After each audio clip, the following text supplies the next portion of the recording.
Estás escuchando Capital Empresa, un programa dirigido al comercio, la pequeña y mediana empresa y a los emprendedores.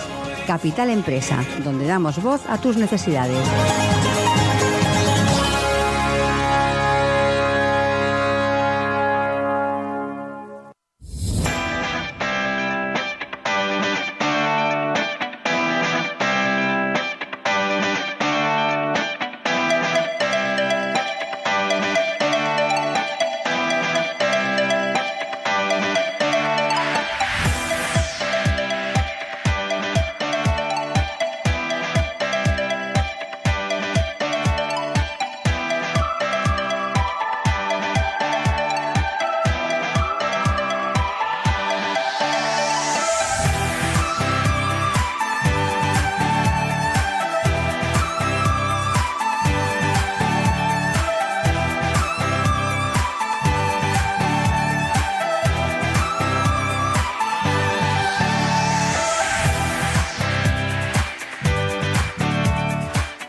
Y continuamos con nuestro espacio Digital Law, con nuestro colaborador Jesús Soler, abogado experto en tecnología. Jesús, buenos días, bienvenido. Buenos días, ¿cómo estamos? Muy bien, una semana más. Una semana más, una menos. Bueno. Una menos. Una menos. Para las vacaciones. Eso vale. Entonces, mira, si lo miras así, te doy la razón. Es para las vacaciones, ¿para qué va a ser una menos? Una menos para las vacaciones. Jesús, ¿de qué vamos a hablar hoy? Hoy vamos a hablar sobre la ISO. Y vamos a hablar sobre el reglamento comunitario que ha salido hace una semana y pico, pero es que todavía no lo he traducido. Vale, pues entonces te dejamos hacer los deberes. Sí, está en castellano, pero fíjate, vamos a leer un trocito que dice: un SNL basado en la TRD debe ser o bien un SMN basado en la TRD que combine los servicios prestados por un SMN basado en la TRD y un SL basado en la TRD y estar gestionado por una empresa de servicios de inversión. Sigue, dices, hay que traducirlo. Pero vamos. Este es un castellano, no sé, muy dudoso. Entonces, la primera parte de la segunda parte, eso parece los hermanos Marx. No, ya salió por fin un reglamento que se aplicará a toda Europa sobre criptoactivos, bla, bla, bla. Y empiezas a leerlo y dices, ¡hola! El título, ¿te acuerdas que te envié el título? Sí. Y el título también mola muchísimo, porque el título es Reglamento del Parlamento Europeo sobre un régimen piloto de infraestructuras del mercado basadas en la tecnología de registro descentralizado. Vale. Empezaremos traduciendo el título. Sí, te voy a decir, empecemos por aclarar el título y una vez hecho esto... Exacto, porque yo me he quedado con piloto. Vale, ¿régimen piloto? O sea, ¿es provisional o es una prueba? Suena a prueba, claro. Ya, pero es que cada día salen proyectos nuevos. Entonces, ¿estamos en piloto? ¿Tengo que hacer caso a lo que dice el reglamento? Vale, pues necesitas un poquito de tiempo para descongestionar todo esto. Sí, guau, qué novedad. Ya tenemos aquí un reglamento comunitario sobre criptoactivos, es maravilloso. O no. No es lo que tenemos. Mía. Dices, ¿y para eso han estado tantos años? Bueno, a ti te daremos unos días más para que lo descifres. Sí, pero claro, con el calor, con la calor. Con la calor, descifrar esto, dices, ¡vuela, macho! Esto es complicado.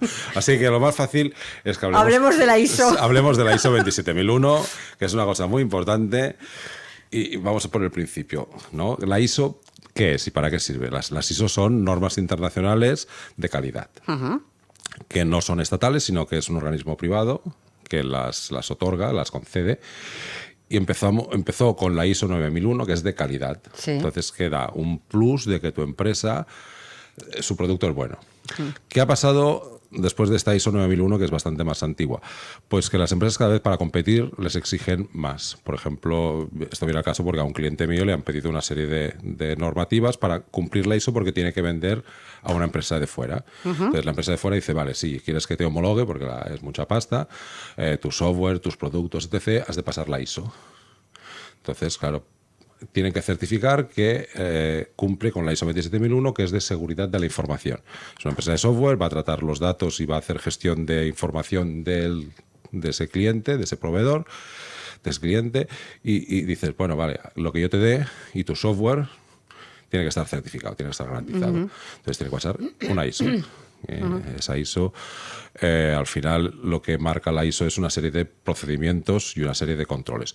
¿Cómo funciona? Todo es muy sajón, todo es muy protocolos americanos y todo funciona en base a planificación. La norma es plan, do, check y act, ¿no? O sea, primero planificar. Vamos a ver cuál es el alcance de esta ISO en tu organización. Planificar. Vamos a chequear cómo funciona. Vamos a ejecutar y luego al final vamos a verificar y vamos a volver a revisar los gaps.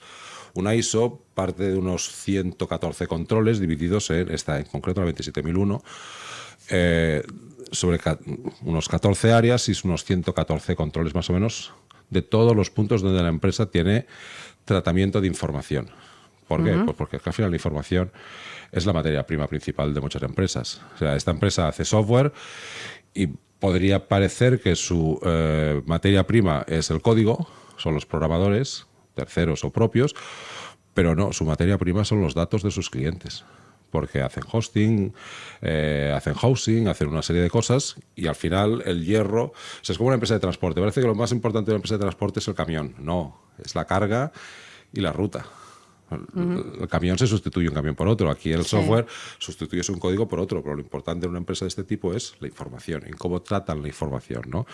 Entonces, son 114 controles más o menos. Se planifica bien, se implica toda la organización y se va estructurando paso a paso. Es largo. Hacer una ISO puedes tirar a lo mejor 3 meses, ¿no? Bien buenos. Y pasta, bueno, depende de lo que te quieras gastar. No, si vas a una primera marca, pues te costará más, porque te tirarás más horas de implicación, pero siempre tiene que ser una empresa que está certificada, que pueda emitir ISOs, ¿no? Pues, por ejemplo, A+ y todas estas empresas pueden emitir el sellito, porque ese sello tú luego lo puedes exhibir donde quieras. Entonces, una vez que tú has pasado la ISO, lo tienes que pasar, la ISO vale 3 años, tienes que rehacerla, tienes que hacer una revisión otra vez, pero tú ya tienes el sello de que eres una empresa certificada en seguridad de la información. Cuando decías lo de la ISO que salió primero, la que conocíamos todo el mundo, de calidad y todo, ¿cuántas ISOs tengo que pasar primero? ¿La de calidad, luego la de información? No, es independiente. Porque son materias independientes, pero sí que es cierto que la 9001 es un poquito la madre de todas y esa gestión de calidad lo que marca son protocolos o formas de actuación de la empresa.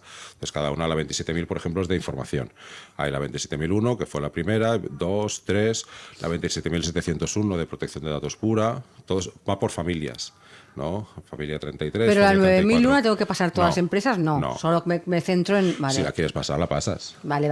Pero no es una obligación de primero pasarla, ¿no? Es que no es obligación ninguna.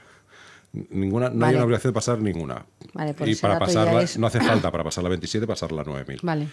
¿No? Porque en sí, buena parte de lo que haces en la 27000 ya está dentro de la 9000. Vale. O sea, que una vez que pasa la 27000, tú lo que te interesa es seguridad de la información. Hay otras que es, por ejemplo, de educación. La 17000, la familia 17, es sobre calidad de la enseñanza. ¿No? Y entonces las academias, los centros, las universidades pasan la 17000... 1, 2 o 3, ¿no? O sea, cada familia de calidad tiene un grupo. Pues el grupo 27 es seguridad de la información en muchos ámbitos. Hay de información de empresa pública, de empresa privada, de protección de datos. O sea, la 27001 es... La familia 27 es muy larga, es bastante larga. Y va saliendo, la última que salió fue la 27701 de protección de datos hace 2 años. Y la versión española la tenemos desde hace 1 año más o menos. Vale. Y también siempre son partiendo de esa base de 114 controles que se van ampliando o bajando. Al principio eran 130 y pico, los han bajado a 114, han agrupado cosas y en la parte de protección de datos, pues lógicamente hay una parte muy importante de cumplimiento normativo, que en todas está, ¿vale? Pero en esta especialmente es mucho más cumplimiento normativo y el resto de procedimientos. Fíjate, empiezan los controles primero vamos a sentarnos en políticas de seguridad de la información. ¿Por qué? Porque si tú vas a traficar o vas a hacer cosas con los datos de los clientes, lo primero que tienes que son seguros. Para que sean seguros, ¿cómo tienes que gestionarlo? Primero, ver cómo está la organización. ¿Quién está autorizado? ¿Quién no está autorizado? ¿Cómo está formado? ¿Cómo no está formado? ¿Vale? Segurizar muy bien los recursos humanos, la formación, si les has dado actualizaciones, si son gente que realmente tienen la formación adecuada para hacer ese trabajo. Porque si pones a alguien a gestionar información médica, por ejemplo, y no tiene ni un mínimo, pero no lo tienes que formar para gestionar información de ese tipo. Luego, otra cosa muy importante, gestionar los activos. Porque todos estamos acostumbrados a comprar ordenadores, sustituirlos y hacerlos, y al final gestionar los activos, lo que hablamos del camión. Tienes que tener el camión, tienes que pasar la ITV, tienes que revisar las ruedas, el aceite, que esté al día. Pues lo mismo pasa con las máquinas. Cuando tú estás gestionando información de terceros y tienes máquinas, tienes que gestionar esos activos, toda esa maquinaria. Y quien dice máquinas, pues dice lo que está en la nube, dice los servidores, dice los móviles, las tablets, cualquier aparato que esté en tu empresa y que vaya a gestionar información. ¿Vale? Y eso te lleva a la siguiente parte del control, que es el acceso a esas máquinas. Saber gestionar quién va a estar autorizado, quién no va a estar autorizado, cómo se hacen las contraseñas, cómo se hacen los passwords, cómo se otorgan, cómo se entregan las máquinas, cómo se gestionan, qué pasa si una máquina se pierde, ¿no? Si tú estás tratando datos de una empresa, pues de análisis clínicos, y pierdes un portátil y no está securizado, puede ser un problema, porque puede haber miles o millones de datos, que pueden ser muy sensibles o menos sensibles. Pero imagínate que lo que pierdes ahí es una base de datos de una empresa, de un hospital estético donde van todos los famosos. Y alguien lo pierde en el taxi, resulta que el ordenador está abierto y tú dices, pues mira, pues pone clínica N. Pues mira, aquí salen X. Pero los datos de los clientes y luego las fotos de todo lo que se han hecho. Ahí tenemos un agujerito de seguridad importante, con lo cual, si se pierde, que se pueden perder, porque todos llegamos a perder máquinas o se nos rompen, que cuando alguien vaya a abrir ese ordenador no pueda abrirlo. Encriptándolo, securizándolo, varias claves, que cuando luego tenga que entrar en la nube para acceder vuelva a tener que segurizarse. O sea, y esto cada vez más, porque cada vez los dispositivos que utilizamos son más móviles y más... Son más móviles y cada vez son más potentes. Exacto. Y además cada vez más trabajamos en casa. Otra cosa importante a tener en cuenta. Exacto. Por ejemplo, una parte... Ordenadores de casa, cuidado. Cuando hablamos de los controles de acceso a esas máquinas, también tenemos que hablar de los controles de acceso físicos. ¿No? Por ejemplo, esta empresa tenía un problema porque no tenían, no securizado, sino hecho un protocolo de que cuando viene alguien a hacer algo, un externo, a trabajar en código, porque lo que sea, ¿no? Pues, imagínate que tiene que hacer algo en Unity, en un sistema, y lo traen ahí en lugar de hacerlo en red. Esa persona está allí y está viéndolo todo, ese control de accesos, y esa persona pues tiene que estar segurizada, haber firmado unos protocolos y conocer cómo funciona, ¿vale? Pero lo mismo pasaría, por ejemplo, si tú trabajas en casa. Si tú llevas la administración de esa clínica que hemos dicho y la llevas desde casa, porque pues te haces un día o dos o N de teletrabajo y tú lo haces con el ordenador donde están los niños viendo sus películas y el TikTok, tienes un problema, puedes tener un problema, ¿no? Entonces, que haya un área de ese ordenador que esté securizado, que solo puedas entrar tú. Si es el ordenador doméstico, lo lógico es prohibir el ordenador doméstico o darle una herramienta, o darle una herramienta adecuada. Pero bueno, hay gente que, por ejemplo, no quiere. No, yo con el ordenador de casa no quiero portátiles, ya lo tengo que subir y bajar. Yo tengo un ordenador fantástico, de una red maravillosa, y ya pongo que el acceso a este ordenador, para esta parte, haces un usuario. Y bloqueas ese usuario, y ese usuario solo puede entrar a este área. El resto de los niños que entren por otro usuario. Es lo que pasa con cualquier plataforma de Netflix. ¿No? Ya puedes securizar según qué área de la plataforma. Pues eso mismo tienes que securizar con todas las herramientas que utilices. Pues quien dice ordenadores, dice las tablets, dice el móvil. Pues ahora ves a los niños, mamá, déjame el móvil. Y el niño quiere jugar con el móvil. Pues si además puede acceder a tu WhatsApp de la empresa, que es WhatsApp empresarial, donde está recibiendo las citas de los clientes, y un cliente pues es alguien conocido, el niño de, pues tú llevas a la influencer tal que se está operando tal, por decir algo, sí, y sin querer, pues mira, mi mamá se va a operar, y lo cuelga en el TikTok o en lo que sea, pues tienes un problema de securización. Entonces todos esos protocolos hay que montarlos, cifrar, controlar las claves, todo eso son tags que hay que hacerlo, ¿no? Seguridad física, por ejemplo, en tu casa, si no tienes alarma antiincendios o no cierras la puerta con llave, da lo mismo que los niños entren oyentes, porque te puede entrar cualquiera por la noche y robarte. Entonces, si se llevan ese ordenador y que encima no está securizado, pero que tú pensabas que estaba en tu casa tranquilamente, es un protocolo que también hay que instrumentar. Entonces, todo eso son Sí, claro, por eso se tarda un montón de meses porque los certificadores empiezan a pasar lo que llaman Gap Analysis, que es un listado de Excel de 800.000 millones de preguntas. A ver, ¿y esto cómo lo tienes? Además, no funciona. ¿Esto cómo lo tienes?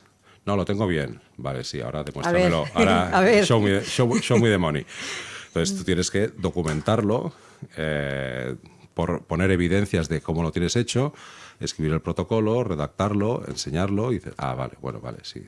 Entonces, que a los empleados les has hecho firmar una serie de cosas, que los que trabajan en teletrabajo pues tienen sus casas segurizadas o la habitación al menos donde van a trabajar pues segurizado, que las herramientas estén segurizadas, etc. Vull dir que es lo que se llama los gap analysis son muy, muy, muy potentes porque al final no te olvides de que tú tienes un sello de calidad, que tú has pasado la ISO 27001, pero la certificadora es otra. Claro. O sea, si luego pasa lo que sea y dicen, pero tú me has dicho ¿Y tú que habías pasado la ISO. ¿Y tienes el certificado? Sí, yo tengo el certificado de la ISO. Hey, ¿quién te la ha dado? Al boutique de la cantonada, pues tienes un problema. Claro. No, en cambio la certificadora, las que son de pata negra, pues oye, sí, son muy duras, sí, son duras. Pero claro, Ya, pero una vez tienes el certificado... Claro, ellos primero que para ellos poder emitir un certificado, les han tenido que certificar a ellas sus mayores, la International Society of tal, no la ISO.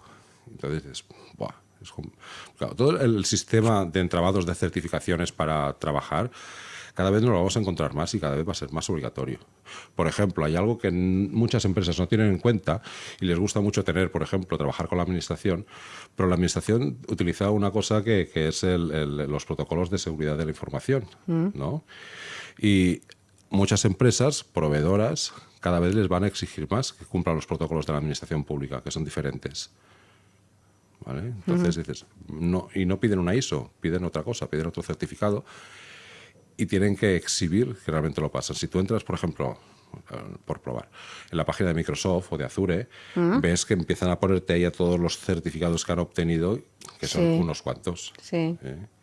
¿Por qué? Pues porque tienen que demostrar que ellos tratan la información de todo Cristo y realmente han pasado todos esos controles, toda la serie de controles habidos y por haber, para la administración, para el privado, para empresas de tal, para empresas sanitarias, en todas las partes del mundo. ¿No? Ahora estamos haciendo un protocolo para una empresa que tiene que vender en California. Son productos sanitarios, pues hay que ver si realmente pueden cumplir o cumplen la normativa de ese estado. Claro. Pero, porque es ese estado, pero si vendieran en toda la Unión en Estados Unidos, tendrías que ver el cumplimiento normativo de los 51 estados. Y en materia sanitaria o en materia de protección de datos tienen ciertas particularidades algún estado y otros en menores, en sanidad. Es mucho más complicado. Aquí, la suerte que tenemos en Europa, que a pesar de ser 27 estados, más o menos la homologación es para todos. Entonces, la norma comunitaria nos permite hacer un globo para diferencias. todos. O sea, si una ISO pasada en España por una empresa española, te sirve para vender en cualquier otro estado de la Unión porque esa ISO es internacional. Pero, por ejemplo, si tú pasaras un protocolo del estado de California, no te serviría para Nueva York, ¿no? Porque tienen sus particularidades. Aquí en España las ISOs nos permiten que sirva para todo. Entonces, pero fíjate, ¿no? Seguridad operacional, proveedores. Todos los puntos que es importante. Si tú estás utilizando información de terceros, ¿dónde la guardas? ¿Qué proveedores utilizas? ¿Qué software utilizas? Por ejemplo, tú tienes que segurizar no solo el software que tú haces, que tú estás desarrollando, sino, por ejemplo, las bibliotecas que estás utilizando. El software muchas veces funciona por bibliotecas, ¿no? O por otros widgets que funcionan pegados. Al segurizar tu programa, tienes que segurizar que las bibliotecas que has utilizado también sean seguras. Porque si has metido una parte de código que es de un tercero y no está segurizado, no cumple los protocolos, todo tu software no cumple. Claro. Entonces tienes que, cuando pones una línea de código y esa línea de código es de una aplicación de un tercero, sea pública o sea privada, tienes que decir sí, pero también está segurizada. O ponerle en la cajita, donde no solo sirva para hacer lo que tenga que hacer esa parte de la biblioteca o esa parte de software, y que no pueda afectar al resto del software. Tiene tela, ¿eh? Que no es fácil, ¿no? O sea, parece, bueno, pues haremos la ISO. Que tienes un montón de tags importantes, ¿no? Por ejemplo, ¿y qué pasa si hay un incidente de seguridad? Pues cómo se responde a ese incidente de seguridad. Todo el enfoque de una ISO está enfocado a prevenir el riesgo. Cuando hay un incidente de seguridad, ¿cuál es el mayor riesgo que va a tener tu cliente que no le dé servicio? Sí. Entonces, cuando haces ese análisis de riesgo en base a una ISO, lo que tienes que prever es minimizar el tiempo de volver a reponer... No de respuesta, de volver a reponer el estado de la situación al momento cero, o sea, al momento inicial. Y cuanto más tiempo tardes, más riesgo hay. O sea, porque lo que quiere un cliente es que tú, ese software de gestión de hospitales, si hay una brecha y se te rompe ese software, el hospital tiene que seguir operando, tiene que seguir admitiendo gente. Entonces, ¿cuál es tu riesgo? Que ese gap, ese tiempo que vas a tener, volver a reponer el estado original, sea el mínimo posible. Sea el mínimo posible. Porque si tú dices que es de un día, un hospital no puede estar un día sin software. Puede estar 10 minutos, en lo que tardes en arrancar el programa y volverlo a restaurar. Pero no puedes decir, no, es que voy a estar 5 horas de mantenimiento. Y si tienes que hacer ese mantenimiento, hazlo cuando te haya dicho el hospital que, pues mira, la mínima incidencia son los martes de 2 de la mañana a 4 de la mañana. Bueno, pues lo haremos el martes de 2 a 4 de la mañana, porque tengo que minimizar todo ese riesgo. ¿Sabes? Eso, lo más importante de un cumplimiento normativo de este tipo de una ISO es minimizar el riesgo. El análisis de riesgo es lo más importante. Fíjate, parece sencillo, ¿no? No, sencillo no, sencillo no es. Y luego al final, lo que nos hemos encontrado, cumplimiento normativo, ¿no? Que el cumplimiento normativo es toda esa cantidad inenarrable de leyes autonómicas, estatales, locales, de ayuntamientos, de la Unión, internacionales, que al final dices, ¡buah! ¿No? Claro, tienes que certificar que dentro del sector que estás cumpliendo todas las normas. Eso es. ¿Qué?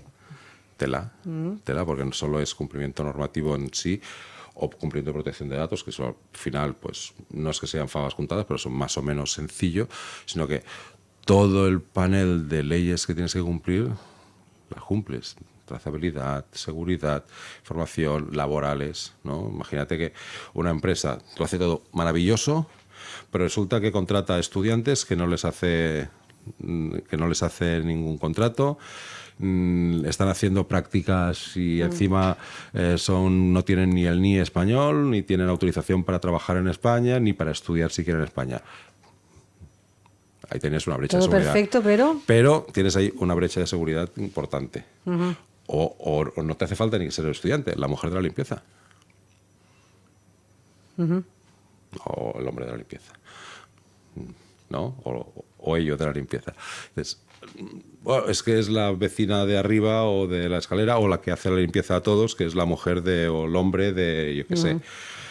Bueno, pero está contratada. No, viene los jueves por la tarde y vacía las papeleras. ¿Y qué hace cuando vacía las papeleras? Pues pone una bolsa. ¿Y esa bolsa qué hace con ella? La pone en un container, así tal cual, sin destruir. Un detalle tan pequeñito como ese. Claro, dice, no, pero es que yo hago software para la clínica tal, donde se van a hacer tratamientos de adelgazamiento cada temporada, todos los famosos del mundo mundial. Y ahí hay parte de las facturas, parte de no sé qué, el parte de entrada, porque me he imprimido un listado para verificar lo que sea. Algo tan tonto. Yo tengo un compañero que me dice, pero tú cuando vas a hacer una auditoría de protección de datos, ¿revisas las papeleras? Pues que me miran mal. A veces hay que revisar las papeleras. A ver si es un hospital, si es una clínica de tratamiento de lo que sea y tal y cual. Sí.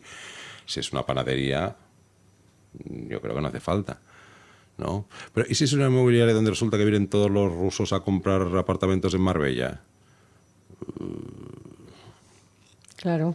Entonces dices, Es cualquier empresa que maneje ese tipo de datos es... Claro. O sea una inmobiliaria pequeñita o sea una gran empresa, o sea un hospital... Imagínate que esta empresa que hace software para inmobiliarias y no tienen en cuenta prevención de blanqueo de capitales a la hora de implementar un software.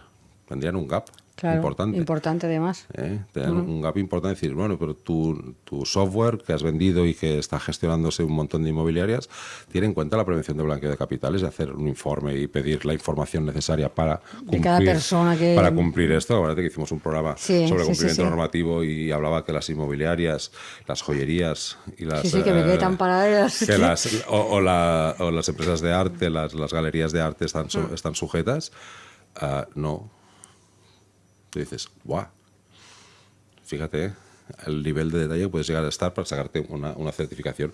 Una vez que la has hecho y has pasado todos los controles y has puesto todos los procedimientos adecuados, al final es una mecánica. O sea, cuando hemos hablado del camión, al final lo único que te interesa es que para que el camión funcione, pues una vez al mes vas a revisarlo, le vas a mirar el aceite, vas a mirar la presión de las ruedas, sabes que tienes que pasar la ITV en cada junio y que el tacómetro funcione, tal. Y eso al final es un procedimiento que una vez que lo tienes asumido y normalizado...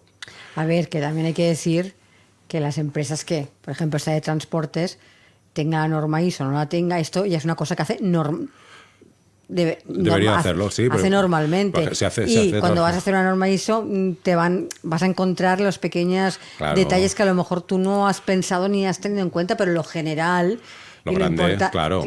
Por eso entiendo que todas las empresas lo tienen que hacer. Por eso hemos comentado antes, esa 9001 de calidad, lo que te marca son procedimientos que ya están absorbidos en el resto. Claro. Porque esos procedimientos de mecanización de cosas, de automatismos que tienes que tener sí o sí, lo que se trata es de ponerlos en marcha, documentarlos, sobre todo, documentarlos y probarlos y ejecutarlos. Ese es el plan Do Check Act, ¿no? Y que luego hacer revisiones periódicas. O sea, cuando hemos hablado de que una ISO dura 3 años, no quiere decir que hasta de aquí a 3 años no voy a volver a hacerte otro check, sino que cada año, o depende del conflicto, cada 6 meses voy a hacer una pasadita, voy a ver esto, el gap aquel que teníamos, cómo lo habéis solucionado, o por ejemplo un plazo de se puede implantar y decir, bueno, pero esto hay que solucionarlo y tienes 6 meses para acabar de implantar lo que sea, ¿no? Un software que te estás haciendo nuevo, que tienes que poner a 100.000 cosas. Entonces ya tienes una ventana, 6 meses vuelvo una a ventana para ver, vale, y esto, sí, mira, pam, vale, cumple, pum, vale, cumple, pum, vale, cumple. Entonces vas tachando y vas poniendo, lo empezamos hoy, esto hay que solucionarlo tal, para hacer la primera revisión y ves todos los incumplimientos, haces un informe de incumplimientos, que es muy divertido, porque dices, todo eso incumplo, soy lo peor. O sea, yo pensaba que era una empresa que era la bomba y soy de lo peor. No, hombre, no pasa nada. Entra dentro de la normalidad, exacto, no te asustes. Sí, que tú ves grandes empresas que dices, ¡buah! ¿Y todo esto incumplo? Sí, porque al final la empresa va creciendo, se va haciendo grande y vas cogiendo vicios, pero en todo. Entonces, lo que se trata es de ir poniendo en orden una serie de cosas y mecanismos. No, y entiendo también que automatizarlo. Que el mundo empresarial va evolucionando y hay cambios que la propia evolución de la innovación, de la tecnología y todo te obliga a los cambios. Por ejemplo, antes con el invitado antes hablamos de teletrabajo. Una cosa que no se tenía en cuenta es que todo el mundo está trabajando en una oficina y de ahí no salías, te ibas a tu casa y no se movía la información de ese. Ahora ya hay que tener en cuenta. Pero tú fíjate, en teletrabajo es una cosa muy divertida porque dices, en teletrabajo tú puedes poner la norma de que en tu empresa no puedes tener un vaso de agua encima de la mesa. Pero en teletrabajo, ¿qué? Pasa lo mismo, porque si el medio es de la empresa... Si tu puesto de trabajo es en casa... Y tienes un vaso de agua, es un incumplimiento de algo que tendría que ser transponer lo que estás haciendo en el trabajo, en tu local, a tu casa, con lo cual ese cumplimiento normativo. Pero claro, siguiente derivada, ¿cómo lo controlas? Es complicado. Entonces tienes que tener protocolos de que, oiga, usted sabe que en casa puede hacer esto, y yo me aseguro que en mi vida voy a poner una Coca-Cola encima de la mesa aunque me esté muriendo de calor. Porque el ordenador que hay encima de la mesa es de la empresa y como le caiga una gota de Coca-Cola o el niño esté jugando y se le caiga el colacao, el cacaolat, pues se nos va todo por ahí. Entonces tienes que saber también que la serie de normativas que tienes que cumplir es todo... Y eso sí que es cierto, que cada día va evolucionando. Esta propia normativa, que no he conseguido traducir todavía, ya habla de que, claro, es que esto, al principio dice, lo llamamos piloto porque esto está cambiando cada día y no sabemos bien si esto va a ser la tecnología que va a quedar o van a salir 15 cosas diferentes. Por ejemplo, en esta normativa... Caso, poner la tecnología que va a quedar, eso ya es... Claro, acuérdate ya no cuadra en nada que ya. la semana pasada cuando hablábamos del 172 y 173 nos salían los NFTs. Aquí dice lo mismo. Claro, es que el NFT es otra cosa. Vale. ¿Es registro distribuido? Sí. ¿Equivale a moneda? No. No. ¿Equivale a otra cosa? Sí. ¿A qué otra cosa? Pues no lo sabemos. Porque hay NFTs que son híbridos, que son mixtos, que pueden hacer cosas. Otros que no. Lo mismo habla de los smart contracts. La Agencia de Protección de Datos es buenísimo. Ha sacado 2 o 3 en su blog, ha sacado 2 o 3 indicaciones sobre blockchain, smart contracts, no sé qué. Y es buenísimo porque dice que un smart contract es un algoritmo, y entre paréntesis, programa informático. Digo, no. Un algoritmo no es un programa informático, es otra cosa. Y el smart contract tampoco es bien ver un programa informático, sino es un código que hace cosas, pero no es software, sí, pero no es un programa informático. Un algoritmo es software, sí, pero no es un programa. Un programa es algo que hace cosas de principio a fin. Y el smart contract, que yo compro, instalo, bajo de una... Pues te da la sensación que dices, hostia, no la pilláis demasiado, ¿eh? O sea, vale, sí, pero... Siempre faltan los flecos. Sí, digo, sí, en esta normativa de blockchain también dices, sí, pero... Vale, admito que todo va muy rápido y cuando tú te despistas 2 días, ya a la mitad de las cosas te cuesta entenderlas, vale. Pero que yo no tengo la capacidad de tener 400 tíos a mi servicio en la Unión Europea, porque cada parlamentario tiene N y la capacidad de contratar N asesores que le vayan a decir exactamente cómo. Entonces, ¿sabes? O sea, igual que en la empresa, cuando quieres aplicar una ISO, vas a contratar pues un implantador que sea bueno, que realmente haya hecho un montón de implantaciones, que vaya con su junior, que está aprendiendo, porque le quieres un producto de calidad. Y cuando te pongan el sello, tú puedas lucir el pecho y decir, es que yo he pasado la ISO con N. Ostras, muy bien, ¿no? Entonces tú sabes que ese producto y lo que estás vendiendo a tus clientes es bueno. Con los otros no pasa. Tú dices, bueno, sí, he hecho una norma, pero la he hecho de aquella manera, porque claro, como todo cambia, macho, que tenemos no sé cuántos parlamentarios, ¿cuántos hay? 400, 500 parlamentarios, un huevo, con sus asesores y con sus ayudantes y con sus secretarias y con sus cientos de cosas. Sí. ¿No te lo podías currar un poquito más?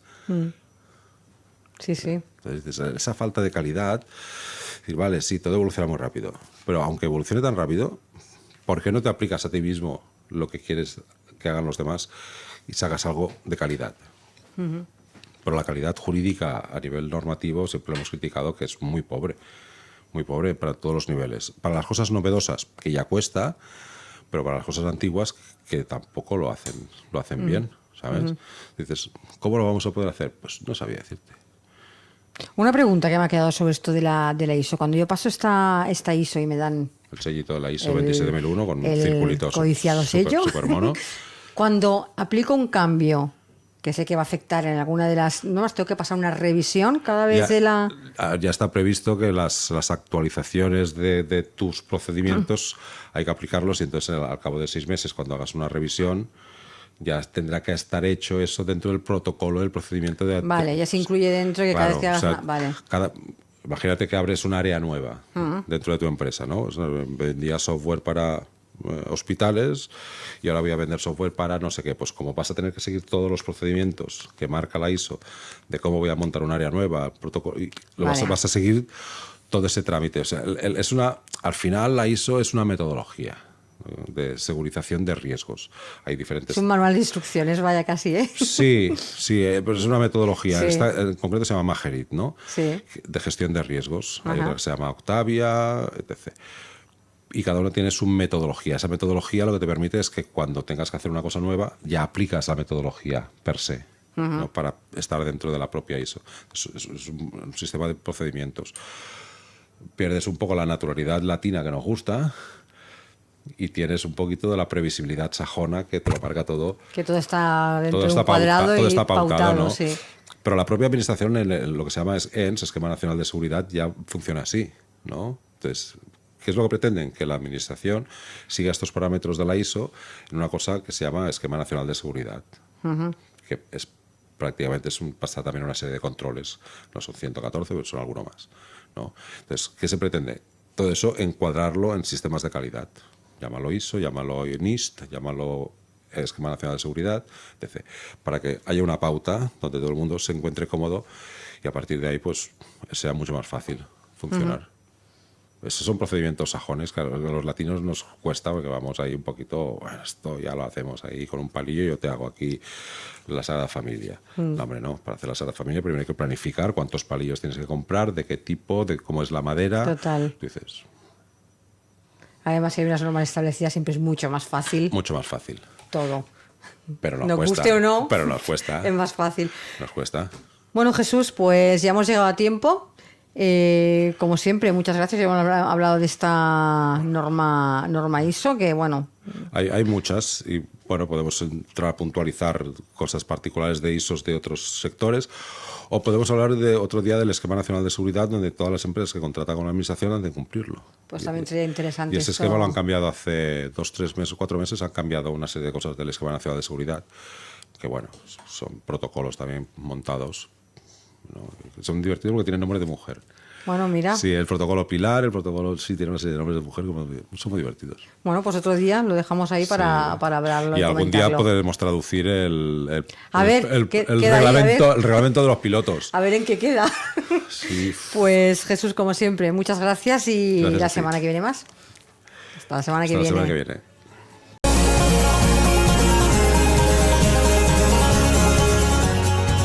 Estás escuchando Capital Empresa, un programa dirigido al comercio, la pequeña y mediana empresa y a los emprendedores. Capital Empresa, donde damos voz a tus necesidades.